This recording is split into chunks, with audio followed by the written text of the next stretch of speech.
Welcome to the Willows Primary School, where today the Premier League's Primary Stars initiative is helping to inspire children to learn, develop important life skills and be active. So we thought, why not bring along a couple of special guests to inspire them even more.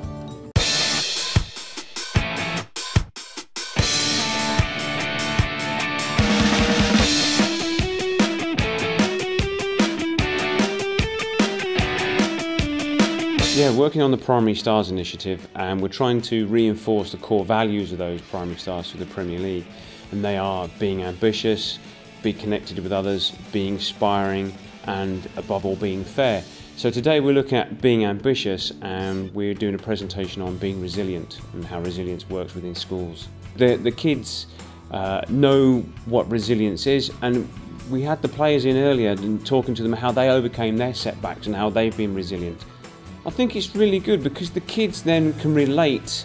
It's not just them who have setbacks, whether they don't get an exam or they don't get a question or they find it hard, they might not make friends, that friend they were friends with, but they can see that the players in their lives, even though they're top of their profession, they've also had their own setbacks. So it's good to see that it's not just them. Choupo-Moting and Butland have come in and we've done a workshop talking about how we should not give up and just carry on trying, because I'm in year 6, I'm doing my stats this year, so if I saw a really hard maths question, I just keep thinking, then if it's too hard I'd come back to it at the end.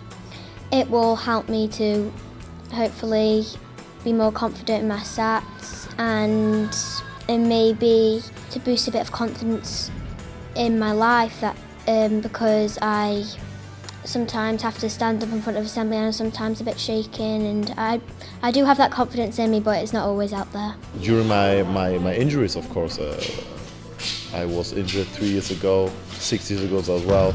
I had operations, and those are times which are not easy. You need people who give you power, strength, help you, tell you that it will be fine. But there are always also other people who will say, yeah, maybe he will not come back the same way. But at the end, you always have to stay positive. Primary Stars is something we've been doing for a few months now. The players get it, coming into schools, helping with literacy, helping with numeracy. We had Joe Allen in the school a couple of weeks ago reading poetry with young children. Maxim and Jack have been in today reading stories as well. So it's a positive thing, and it's showing young people that players are important role models to them. And if those players show that education is important to them, then hopefully that rubs off on the children as well. There we go then, signing off on another session with the Premier League's Primary Stars, and hopefully these children will be leaving very, very much inspired.